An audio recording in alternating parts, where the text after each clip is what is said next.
¿Y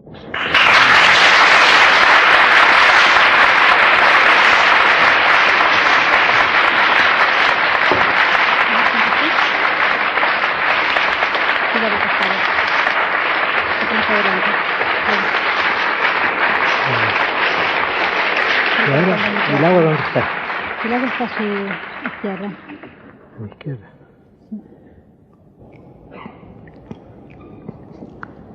Señoras, señores, un acontecimiento capital de la historia de las naciones occidentales es el descubrimiento del Oriente. Pero quizás sería más exacto hablar de una conciencia, de un awareness, como se dice en inglés, del Oriente, continuo, algo así como la presencia de Persia en la historia griega. Pero además de esa conciencia del Oriente, de algo vasto, magnífico, inmóvil y de algún modo incomprensible, hay algunos altos momentos. Y voy a enumerar algunos, desde luego mi catálogo no será infinito, pero hay algunos momentos que debemos señalar si queremos entrar en este tema que yo quiero tanto, que yo he querido desde la infancia, el tema del libro de las 1001 noches, o como se llamó en la versión inglesa en que yo primero lo leí, The Arabian Nights, las noches árabes, no sin misterio también, aunque el título es menos bello que el del libro de las 1001 noches. Bueno, voy a enumerar algunos hechos. Tenemos los 9 libros de Heródoto, y en esos 9 libros Heródoto revela el Egipto, el lejano Egipto a sus griegos. Digo el lejano Egipto porque aunque en el mapa estén cerca, sin embargo, como el espacio se mide por el tiempo y las navegaciones eran azarosas, Egipto estaba lejos y el mundo egipcio era un mundo que se sentía como mayor, como misterioso, desde luego, y tendremos una primera revelación del Oriente, ya que se ha convenido que el Egipto es el Oriente. Después vamos a examinar las palabras Oriente y Occidente, que son tan interesantes que todos sentimos inmediatamente, que sin embargo no podríamos definir. Pasa con ellas lo que decía San Agustín que pasaba con el tiempo. ¿Qué es el tiempo? Si no me lo preguntan, lo sé. Si me lo preguntan, lo ignoro. ¿Qué son el Oriente y el Occidente? Si me lo preguntan, lo ignoro, pero buscaremos alguna aproximación, una respuesta siquiera aproximativa a esta pregunta. Y luego podemos tomar otros momentos. Tenemos desde luego los encuentros, tenemos las guerras y tenemos sobre todo las campañas de Alejandro que conquista la Persia, que conquista la India y que muere finalmente en Babilonia, según se sabe. Y ahí tenemos un primer encuentro con el Oriente, un encuentro que afectó tanto a Alejandro, que de algún modo renegó de ser griego y se hizo parcialmente persa, y los persas ahora lo ven como un personaje persa. Alejandro que dormía con la Ilíada y con la espada debajo de la almohada. Y vamos a volver a Alejandro más adelante. Pero ya que he mencionado el nombre de Alejandro, quiero referirles una leyenda que amenizará según esta leyenda. Alejandro no muere en Babilonia a los 32 años, como se creía. Alejandro se separa de su ejército y va vagando por desiertos y por selvas, y luego ve una claridad. Esa claridad es la de un fuego, y luego ve soldados alrededor de la fogata, y esos soldados son soldados de tez amarilla y de ojos oblicuos. No lo conocen, él lo acoge, él está muriéndose de hambre y de sed, y luego como su profesión al fin de todo es ser un soldado, él es un soldado en ese ejército y participa en batallas, esas batallas por una geografía del todo desconocida para él, pero en fin, él es un soldado que le importan las causas, él sabe pelear y está listo a morir. Y así pasan los años, y él se ha olvidado de tantas cosas, y llega un día en que pagan a la tropa, y entonces entre las monedas hay una que de algún modo lo conmueve. Alejandro la tiene en la palma de la mano, y luego se dice, ya es un hombre viejo, sí, esta es la medalla que yo hice forjar, esta es la medalla que yo hice acuñar cuando yo era Alejandro de Macedonia para ganar la batalla de Arbela, para celebrar la victoria de Arbela. Y luego recuerda en ese momento su pasado y luego vuelve a ser un mercenario en un ejército tártaro o chino o lo que fuera.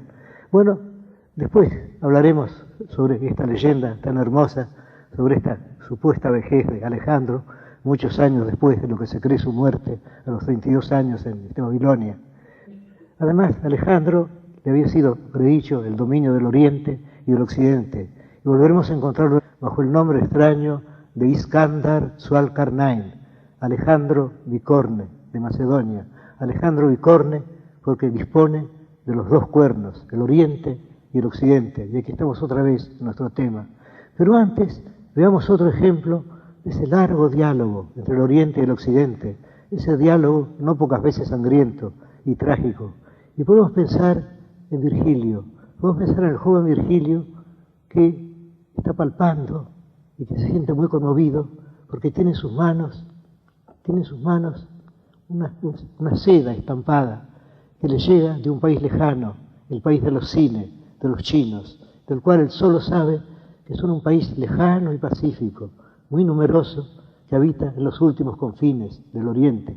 Ya volveré sobre la palabra Oriente también. Pues bien, Virgilio recuerda esa seda inconsútil que él ha tocado, recuerda que está estampada, recuerda las extrañas imágenes, podemos pensar en pagodas, en emperadores, en ríos, en puentes, en árboles distintos de los que conocía Virgilio, y las recuerda. Y tenemos también las menciones del Oriente en aquel libro admirable que deberíamos releer para nuestro placer, que se llama La Historia Naturales de Plinio. Y ahí se habla también de los chinos, de los cines, y se mencionan otros nombres, Bactriana, Persia, se habla de la India, del rey Poro, todo eso nos toca también. Y luego hay un fragmento de Juvenal que yo habré leído hará más de 40 años y que de pronto me viene a la memoria para hablar de un lugar lejano. Juvenal dice, ultra auroram et Gangem, más allá de la aurora y del Ganges. Y en esos 4 versos está el Oriente para nosotros, más allá de la aurora y del Ganges. Tenemos una expresión perfecta del Oriente, no una expresión razonable como la que yo trataré de dar, pero es una expresión poética inmediata. Y quién sabe si Juvenal la sintió como la sentimos nosotros. Yo creo que sí. Siempre el Oriente tiene que haber ejercido una suerte de fascinación sobre los hombres.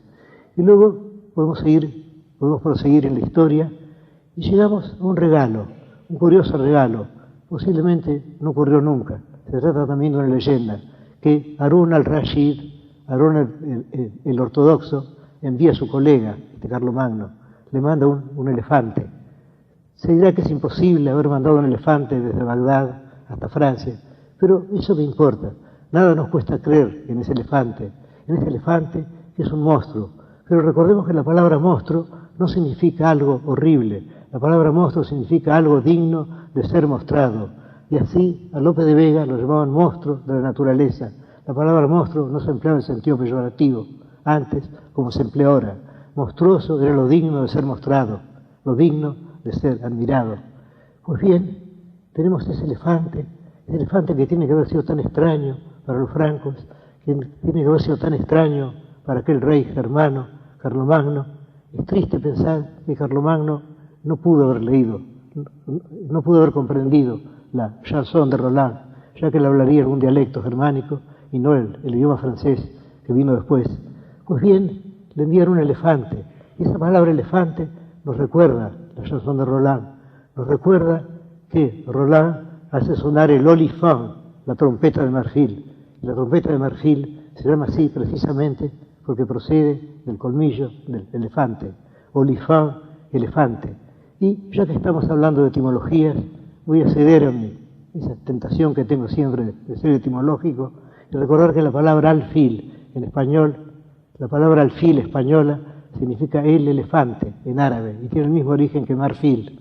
Ya que en piezas de ajedrez orientales yo he visto un elefante con un castillo y con un hombrecito. Y esa pieza no era la torre, como podría pensarse por el castillo, sino el alfil. Tenemos esa presencia del Oriente, y esa presencia abusada a veces. Y luego tenemos las cruzadas. En las cruzadas los guerreros vuelven y traen memorias de leones, por ejemplo. Tenemos aquel famoso cruzado, Ricardo, Cœur de Lion, Richard the Lion Hearted, Corazón de León, Y el león entonces ingresa en la heráldica europea y es un animal del Oriente, también. Bueno, desde luego esta lista no puede ser infinita, pero tenemos que recordar también a Marco Polo que trae un libro que es una revelación del Oriente. Durante mucho tiempo fue la mayor revelación. Aquel libro que él dictó, un compañero de cárcel, después de una batalla en que los venecianos fueron vencidos por los genoveses. Pues bien, ahí está una historia del Oriente, y ahí precisamente se habla de Kublai Khan, que reaparecerá después en un sueño de Coleridge, como veremos. Bueno, tendríamos pues otra revelación del Oriente en el libro de Marco Polo. Y luego, ya estamos acercándonos a nuestro tema, ya estamos llegando al siglo XV. Y en el siglo XV se edita, se recoge en Alejandría, la ciudad de Alejandro Bicorne, ahí se recoge en Alejandría una serie de fábulas. Esas fábulas tienen una extraña historia. Esas fábulas, según se supone, fueron narradas al principio en la India, luego en Persia, luego en el Asia Menor y finalmente, ya escritas en árabe, se compilan en Persia, y ese es el libro de las 1001 noches. Quiero detenerme en el título, 1001 noches. ¿Por qué 1001 noches? Es uno de los títulos más hermosos del mundo. Yo creo que la belleza reside en el hecho de que para nosotros la palabra 1000 es una palabra sinónima de infinito. Decir las 1000 noches es decir las infinitas noches, las muchas noches, las innumerables noches. Pero decir 1001 noches es agregar un día al infinito. Y aquí hay una expresión curiosa, una expresión inglesa muy curiosa. A veces, en lugar de decir para siempre, forever, se dice forever and a day, para siempre y un día. Se agrega un día, nos recuerda el epigrama, más bien triste, de Heine, que le dice a una mujer, te amaré eternamente y aún después. Bueno, es la misma idea, la idea de agregar algo al infinito. Y creo que la idea de infinito es una idea consustancial de las 1001 noches. No podemos prescindir del infinito. Y luego ocurre algo el año 1704, pero lo mencionaré de paso, luego volveré sobre él, y ese algo es la traducción de las 1001 noches y la publicación del primer volumen de esa obra en 6 volúmenes por el orientalista francés Antoine Galland. Y esto ocurre en Caen, en Normandía. Esto nos recuerda a los vikings que también tuvieron alguna noticia del Oriente, salvo lo que lo llamaban Sarkland, tierra de sarracenos. Y cuando lo mencionan en la Heimskringla, por ejemplo, no se sabe si se refieren a España, o se refieren al norte de África, o si se refieren acaso a las tierras que rodean el Mar Negro. Todo era lo mismo para ellos, tierra de sarracenos. Puede ser Egipto, puede ser España, eso no importa. Sarkland, tierra de sarracenos. Luego tenemos más adelante el movimiento romántico, y entonces ya el Oriente entra plenamente en la conciencia de Europa. Y basta mencionar dos altos nombres, el de Byron, más alto por nuestra representación que por su obra, y el de Hugo, alto de todos modos. Creo que no puede admirarse demasiado a este Víctor Hugo. Y luego vienen otras versiones de las noches, y luego tenemos otra gran revelación de la India, otra gran revelación del Oriente, que es la revelación operada hacia 1890 y tantos por Roger Kipling. Y ahí tenemos continuamente la palabra Oriente. If you've heard the East calling, si has oído llamar al Oriente, no dirás ninguna otra cosa. Y mientras tanto, las traducciones de las 1001 noches. Y ahora volvamos a ese momento en que se traducen por primera vez las 1001 noches. Es un acontecimiento capital para todas las literaturas de Europa. Porque debemos pensar en la fecha. Pensemos, estamos en el año 1704, en Francia. Es la Francia en que la literatura está legislada por Boileau. Boileau muere en 1711, después de la publicación de las 1001 noches, y no sospecha que toda su retórica ya está siendo amenazada por esa espléndida invasión oriental de las 1001 noches. Pensemos en la retórica de Boileau, esa retórica hecha de precauciones, de prohibiciones. Pensemos en el culto de la razón, Pensemos en aquella hermosa frase de Fenelon que dice: la razón es lo más raro que hay en las operaciones del espíritu. Encontramos muchas cosas en las operaciones del espíritu, imaginación, ensoñación, pero la razón es rara. Bueno, pues bien, Boileau quiere fundar la poesía en la razón, versifica admirablemente su retórica de prohibiciones, su retórica de límites, y sin embargo ahí ha entrado ese libro. Y ya que he hablado de Boileau, quiero hablar de Racine, que de algún modo fue su discípulo, o en todo caso se sujetó a esas leyes, y aquel verso admirable: dans l'Orient désert qu'elle devant la nuit. Ese verso que sin duda significa algo para nosotros que no pudo significar para Racine, porque Racine lo dijo en el curso de una fábula que no nos importa ya, que hemos olvidado, que yo en todo caso he olvidado. Pero dans l'Orient désert qu'elle devant la nuit. Tenemos la palabra Orient, y por una suerte de retruécano feliz, en la palabra Oriente está la palabra oro. Y luego tenemos désert, ahí está el desierto, tenemos el oro y la arena, y luego el ennui, el tedio. El tedio parece significar algo intemporal, lo contrario a las vicisitudes del tiempo. Ahora me doy cuenta de que estamos hablando en Buenos Aires, y me doy cuenta de que el hecho de que estemos hablando aquí de las 1001 noches, y que estamos hablando en un ilustre dialecto del latín que se llama la lengua española, es también un episodio de esa nostalgia, de ese comercio amoroso y a veces belicoso también del Oriente y del Occidente, ya que sí América fue descubierta, el descubrimiento de América fue un episodio del deseo de llegar a las Indias orientales. Si llamamos indios a la gente de Moctezuma, a la gente de Atahualpa, a la gente de Catriel también, ¿por qué no? Bueno, precisamente debido a ese error, al hecho de que los españoles creían haber llegado a las Indias. Es decir, que esta mínima conferencia mía también es parte de ese diálogo del Oriente y del Occidente. Bueno, tendríamos que definir ahora esas dos palabras. En cuanto a la palabra Occidente, desde luego sabemos el origen que tiene, y eso no importa, pero podríamos decir que la cultura occidental es impura en el sentido de que solo es a medias occidental. Yo he dicho, y lo repito ahora, y estoy convencido de ello, de que hay dos naciones esenciales para la historia de nuestra cultura, y esas dos naciones son Grecia, ya que Roma es como una extensión helenística. Bueno, y la otra nación es Israel, que es un país oriental, y los dos se juntan en lo que llamamos cultura occidental, es decir, la cultura occidental es a medias oriental. Y al hablar de las revelaciones del Oriente, debía haber recordado esa revelación continua que es la Sagrada Escritura, que es la Biblia. Desde luego, el hecho es recíproco también, ya que el Occidente influye en el Oriente. Hay un libro de un escritor francés que se titula El descubrimiento de Europa por los chinos, y es un hecho real que tiene que haber ocurrido también. Ese comercio es recíproco, debe ser como una suerte de comercio amoroso, también. Y luego tenemos el otro concepto, el concepto de Oriente. Y Oriente, claro, significa el lugar en que sale el sol.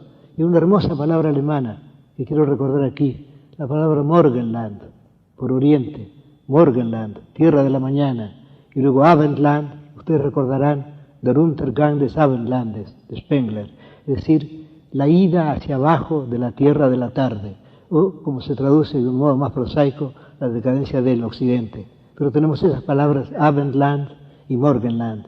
Carlyle, traduciendo a Novalis, traduce sajonamente al inglés la palabra Morgenland por Morningland, tierra de la mañana, y es esto lo que significa. Pero creo que no debemos renunciar a la palabra Oriente, una palabra tan hermosa, ya que en ella está, como he dicho, por una feliz casualidad está el oro. Y en la palabra Oriente sentimos la palabra oro, y además en el Oriente también, ya que cuando amanece se ve el cielo de oro.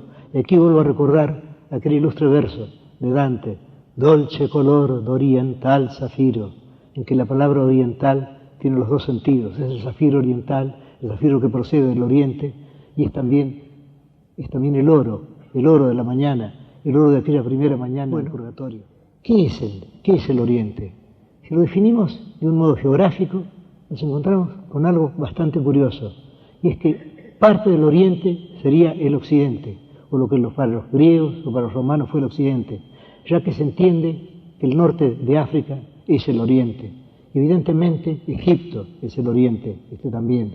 Y luego tenemos las tierras del Oriente, que son las tierras tenemos Israel, tenemos el Asia Menor, y luego Bactriana, Persia, la India, y todos esos países que se extienden más allá y que desde luego tienen poco en común entre ellos. Es decir, por ejemplo, digamos, Tartaria, la China, el Japón, todo eso es el Oriente para nosotros. Salvo que al decir Oriente, creo que todos pensamos ante todo en el Oriente Islámico y por extensión en el Oriente del norte de la India o de parte de la India. Eso se lo debemos a ese libro. Es decir, hay algo que sentimos con el Oriente, algo, por ejemplo, que yo no he sentido en Israel y que he sentido en Granada y en Córdoba. He sentido la presencia del Oriente. Y eso no sé si puede definirse, pero no sé si vale la pena definir algo que todos sentimos íntimamente. Y aquí tenemos el primero, uno de los regalos de las 1001 noches, el hecho de que al decir el Oriente debemos todas las connotaciones de esa palabra, las debemos al libro de las 1001 noches. Es en lo que primero pensamos. Solo después podemos pensar en Marco Polo, por ejemplo, o podemos pensar, por ejemplo, en las leyendas del Preste Juan, en aquellos ríos de arena con peces de oro. Todo eso viene después. En primer término pensamos en el Islam, pensamos en el Oriente islámico y egipcio. Es lo primero que se nos viene a la mente. Y ahora veamos la historia de ese libro y luego veamos algo sobre las traducciones. El origen del libro está oculto. Podríamos pensar en las catedrales malamente llamadas góticas, que son obra de generaciones de hombres. Pero hay una diferencia esencial, y es que los artesanos, los artífices de las catedrales, sabían lo que hacían.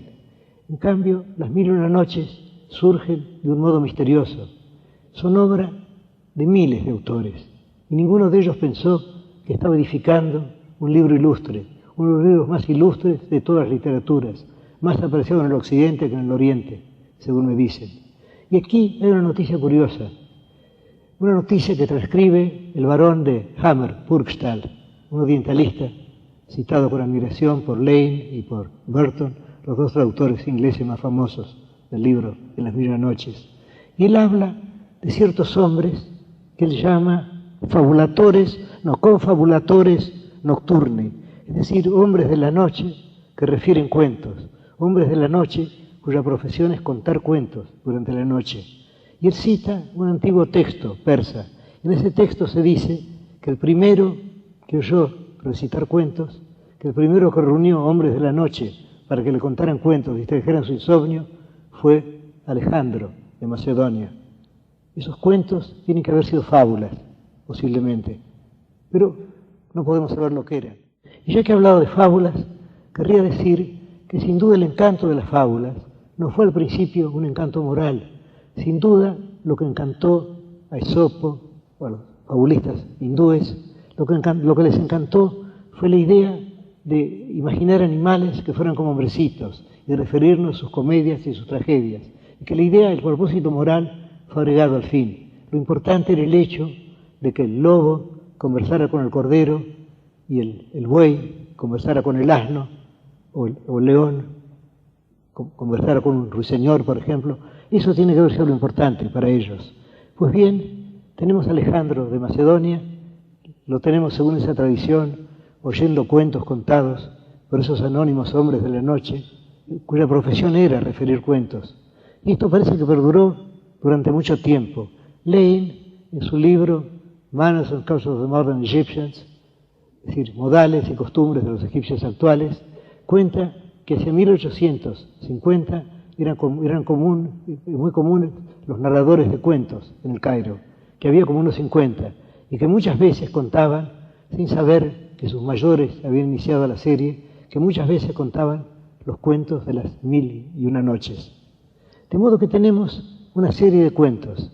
Esa serie de cuentos pasa de la India, donde se forma el núcleo central, según Burton, y según Cansinos Asens también, autor de una admirable versión española, pasan a Persia. Y luego en Persia los modifican, ahí ya los cuentos ya son algo distintos, y luego los arabizan y llegan finalmente a Egipto. Y esto ocurre a fines del siglo XV. A fines del siglo XV se hace la primera compilación. Y esa compilación procedía de otra, según parece, persa, que se llama Hatzar Afsane, es decir, los 1000 cuentos. Ahora, ¿por qué 1000? ¿Y por qué después 1001? Creo que hay dos razones. Hay una razón supersticiosa, y la superstición es importante en este caso, y se consideraba que las cifras pares eran de mal agüero. Y entonces se buscó una cifra impar, y felizmente se agregó 1001. Ya que si hubieran puesto 999 noches, pensaríamos que falta una noche. En cambio así, sentimos que nos dan algo infinito y que nos agregan todavía una yapa, podríamos decirlo en criollo, nos agregan todavía una noche. Es decir, bueno, pues bien, ese texto es leído por el orientalista francés Galland, y Galland lo traduce, y el libro aparece, según he dicho, en 1700. Veamos en qué consiste ese texto, de qué modo está el Oriente en ese texto. El Oriente está en ese texto, ante todo, porque al leerlo nos sentimos en un país ajeno a la historia. Es sabido que la cronología, la historia existen, pero son ante todo preocupaciones occidentales. No hay historias de la literatura persa o historias de la filosofía indostánica. No, esas historias no existen en Persia o en la India, tampoco hay historias de literatura china, porque a la gente no le interesa la sucesión de los hechos. Es decir, se piensa que la literatura y la poesía son procesos eternos. Y yo creo que esencialmente tienen razón. Creo, por ejemplo, que el título, Libro de las 1001 noches, o, como quiere Burton, Book of 1000 Nights and a Night, Libro de las 1000 noches y una noche, sería un hermoso título si hubiera sido inventado esta mañana. Si lo oyéramos ahora, pensaríamos qué lindo título. Y es lindo además, porque no solo es hermoso, como puede ser hermoso, por ejemplo, Los crepúsculos del jardín de Lugones, o Quand les violons sont partis de Moreas, sino que da ganas de leer el libro. Uno tiene ganas de perderse en las 1001 noches. Uno sabe que entrando en ese libro, uno puede olvidarse de su pobre destino humano. Uno puede entrar en un mundo, y ese mundo está hecho de unas cuantas figuras arquetípicas, y además de individuos también. Es decir, tenemos en las 1001 noches, tenemos algo, en el título, 1001 noches, ya tenemos algo muy importante. Tenemos la idea de un libro infinito, y virtualmente lo es. Los árabes dicen que nadie puede leer las 1001 noches hasta el fin, no por razones de tedio, no, el motivo no es ese. El motivo es que se sienten que el libro es infinito, y de hecho lo es. Yo tengo en casa los 17 volúmenes de la versión de Burton. Sé que nunca los habré leído a todos, pero sé que ahí están las noches esperándome, que mi vida puede ser desdichada, mi vida puede tener sus altos y bajos, como todas las vidas, pero ahí estarán los 17 volúmenes de Burton esperándome. Ahí estará ese mundo, esa especie de eternidad de las 1001 noches, del Oriente. ¿Cómo podríamos definir el Oriente? No el Oriente real, porque el Oriente real no existe. Yo diría que las nociones de Occidente y de Oriente son generalizaciones. Creo que ningún individuo se siente oriental. Supongo que un hombre se siente persa, se siente afgán, se siente hindú, se siente japonés, se siente malayo, pero no se siente oriental. De igual modo que nadie se siente, por ejemplo, latinoamericano. Nos sentimos argentinos, chilenos, orientales, lo que fuere. Pero no importa, el concepto existe. ¿Y cuál es la base de ese concepto? Es ante todo el de un mundo de extremos. Queremos un mundo en el cual las personas son o muy desdichadas o muy felices. Además, un mundo de extremos desde el punto de vista económico también. Un mundo de reyes que no tienen por qué explicar lo que hacen, de reyes que son irresponsables, como dioses, de sultanes. Y luego hay también la noción de tesoros escondidos, el hecho de que un hombre puede descubrir un tesoro. Y luego otro hecho muy importante para las 1001 noches, el hecho de la magia. ¿Y qué es la magia? La magia es una causalidad distinta.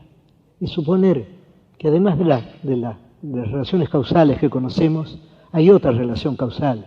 Y que esa relación causal puede deberse a accidentes. Puede deberse, por ejemplo, a un anillo, a una lámpara.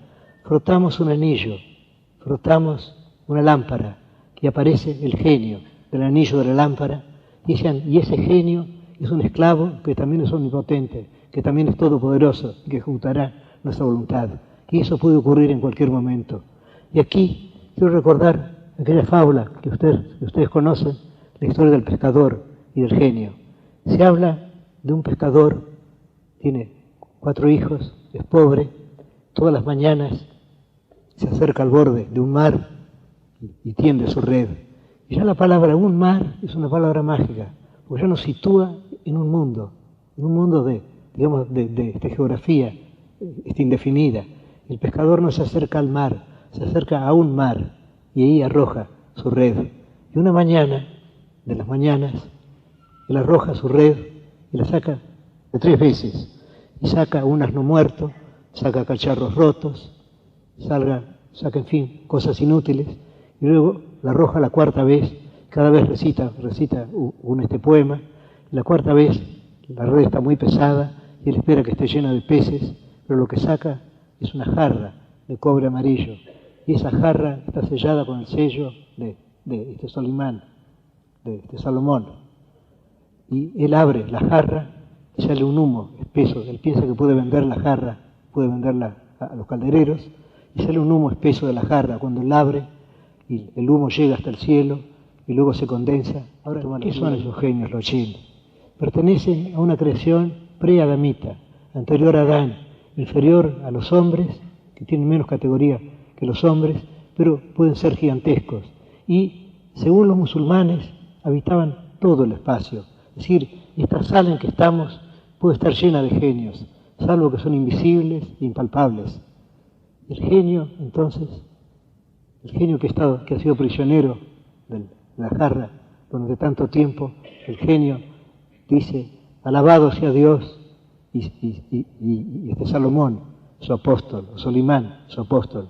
El pescador le dice, ¿por qué habla de Salomón? Salomón ha muerto hace tiempo. Y entonces le dice que no, que el apóstol ahora es Muhammad, Mahoma. Y pregunta al otro por qué está encerrado en la botella. Y el otro le dice que fue uno de los jinn que se rebelaron contra Solimán, que Solimán lo encerró en la botella y lo arrojó al fondo de ese mar y puso el sello para que él no pudiera abrirla. Entonces el genio cuenta su historia. Y aquí tenemos un rasgo que es algo muy característico de las 1000 noches.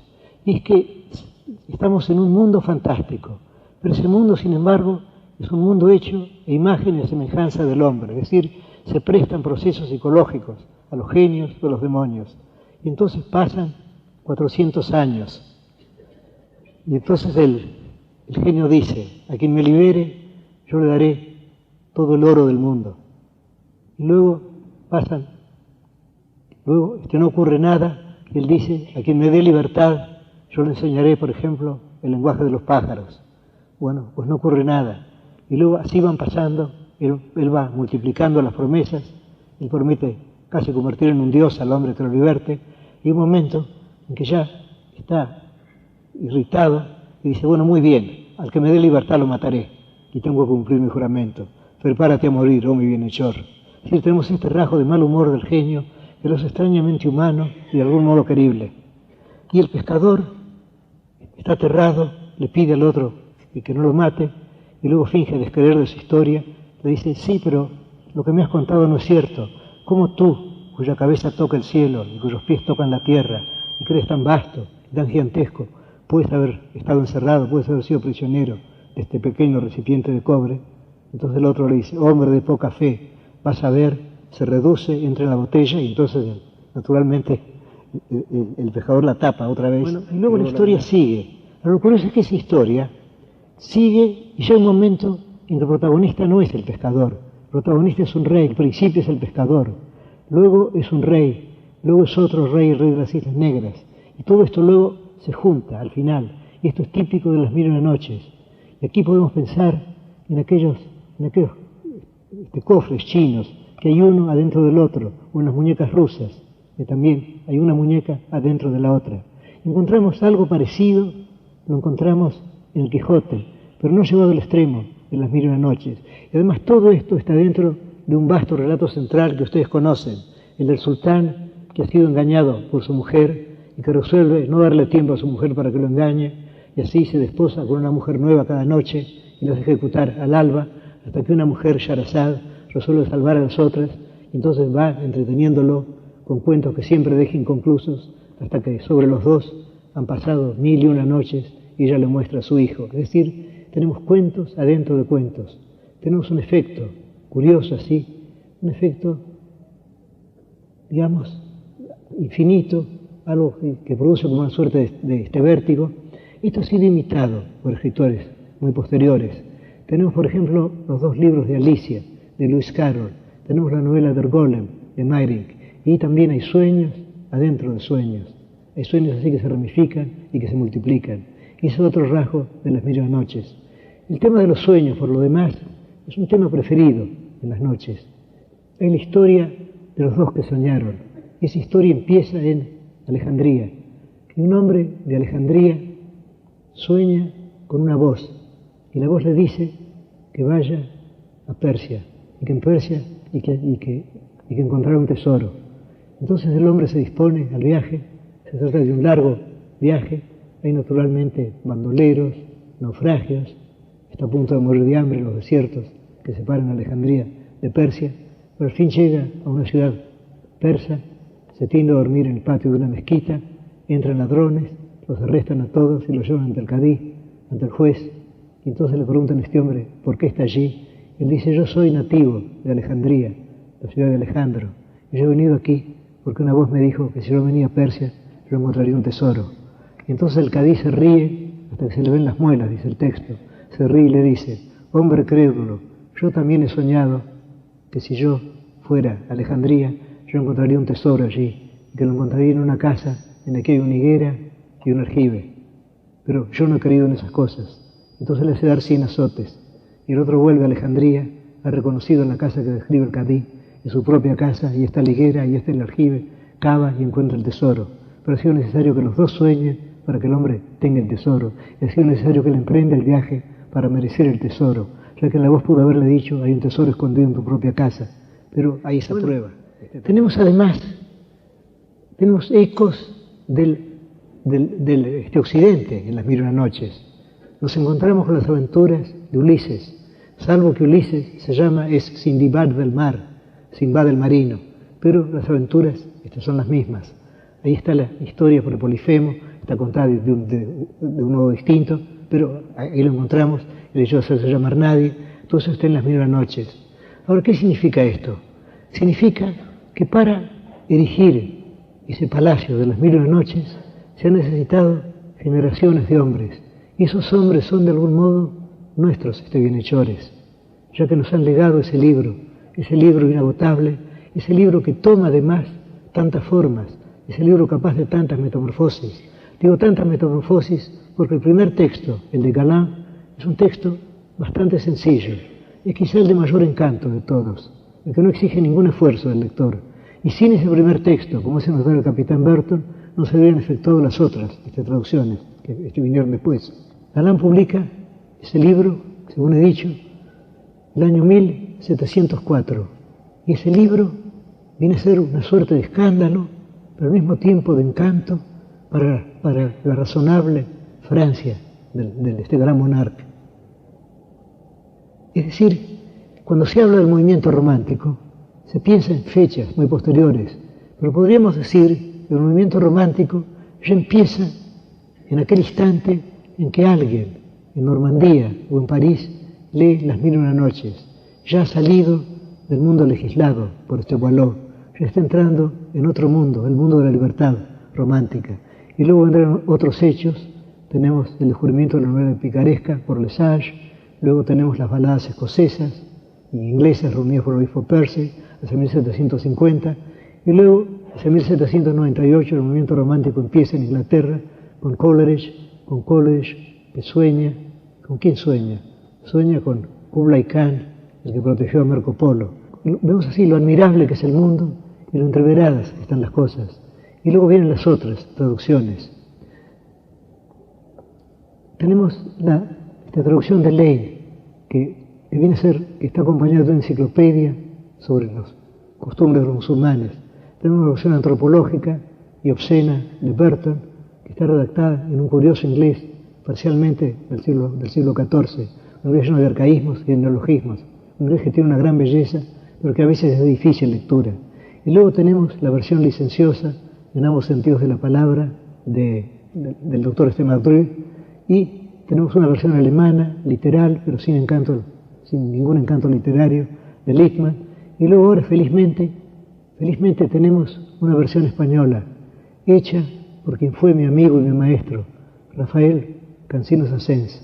Y este libro ha sido publicado en México y es quizá la mejor de todas las versiones y está acompañada también de notas. Ahora hay un cuento que es quizá el más famoso de los cuentos de las mil y una noches, es la historia de Aladino y la lámpara maravillosa. Ahora, ese cuento no se encuentra en los textos originales. Ese cuento aparece en la versión de Galland y Burton buscó en vano una versión arábiga o persa de ese cuento. Y hubo quien supuso, creo que Silvestre de Sacy fue uno de ellos, que Galland había falsificado ese cuento.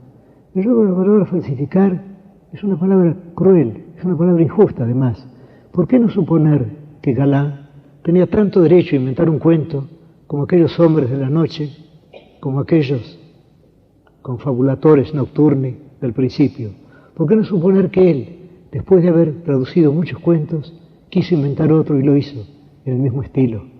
Y este cuento de Aladino no está detenido en el relato que nosotros leemos, ya que hay otro hecho que yo querría contarles a ustedes.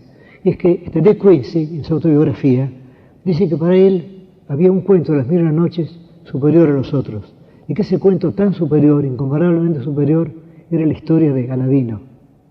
Y él habla de la circunstancia del mago, aquel mago del Magreb que llega a la China porque sabe que en la China existe la única persona capaz de exhumar la lámpara esta maravillosa. Ahora, Galland dice en el texto que el mago era un astrólogo y que los astros le revelaron el hecho de que tenía que ir a la China y encontrar al chico ese Aladino para que exhumara la lámpara. Pero De Quincey, que tiene una memoria inventiva, una admirable memoria inventiva, recordaba un hecho del todo distinto. Según él, el mago habría aplicado su oído a la tierra, habría ido las innumerables pisadas de los hombres y habría distinguido entre esas pisadas las pisadas del chico predestinado a exhumar la lámpara. Y esto, dice De Quincey, me llevó a mí a la idea de que todo el mundo es un mundo de correspondencias, de que el mundo está lleno de espejos secretos, de espejos mágicos, y de que en las cosas más pequeñas está la cifra de las mayores, y del microcosmo y del macrocosmo. Pues bien, De Quincey inventa esto. Esto no se encuentra en el texto, no se encuentra en ninguno de los textos. Yo llegaría a lo que sería el fin de esta conversación con ustedes, y es el hecho de que las mil y una noches no han muerto. No debemos pensar en las mil y una noches como el libro de las mil y una noches. ¿Qué es un libro?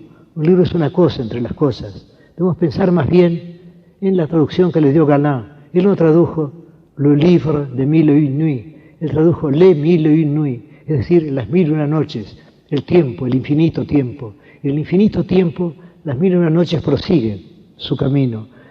Este hecho, a principios del siglo XVIII se traduce el libro, a principios del siglo XIX o a fines del siglo XVIII, a principios del siglo XIX, De Quincey lo recuerda de otro modo. ¿Y qué significa este falso recuerdo de Quincey? Significa que las noches siguen ramificándose, significa que las noches no han muerto.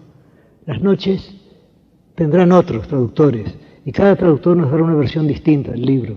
Casi podríamos hablar de muchos libros titulados Las mil y una noches, 2 en francés redactados por de Galland y por Mardru, 3 en inglés redactados por Payne, por Lane y por Burton, 2 alemanes, tendremos el de Weil y el de Littmann, y ahora esta espléndida versión española. Y cada uno de esos libros es distinto. ¿Por qué? Porque las mil y una noches siguen creciendo. Y ya que he hablado de Quincey, ¿por qué no pensar en Stevenson? ¿Por qué no pensar en Stevenson que publicó sus nuevas mil y una noches? En las nuevas mil y una noches tenemos un esquema que ya había sido usado en las mil y una noches, el de un príncipe disfrazado que recorre una ciudad acompañado por su visir y que a quien le ocurren curiosas aventuras. Pues bien, Stevenson tomó ese modelo, inventó un príncipe Floricel de Bohemia, su decano, el coronel Geraldine, y los hizo recorrer Londres. Pero no el Londres real, un Londres parecido a Bagdad, no a Bagdad de la realidad, sino al Bagdad de las 1001 noches. Y escribió así su New Arabian Nights, sus nuevas 1001 noches. Y según se sabe, hay otro escritor, que ustedes probablemente conocen, otro escritor cuya obra debemos agradecer todos, Chesterton. Y Chesterton es el heredero de Stevenson. Y creo que es indudable que el Londres fantástico, en el cual ocurren las aventuras del padre Brown, por ejemplo, de la saga del padre Brown, ese Londres fantástico no existiría si él no hubiera leído Stevenson. Y Stevenson no hubiera escrito unas 1001 noches si no hubiera leído las 1001 noches. Es decir, las 1001 noches no son algo que ha muerto. Las 1001 noches siguen viviendo en nosotros.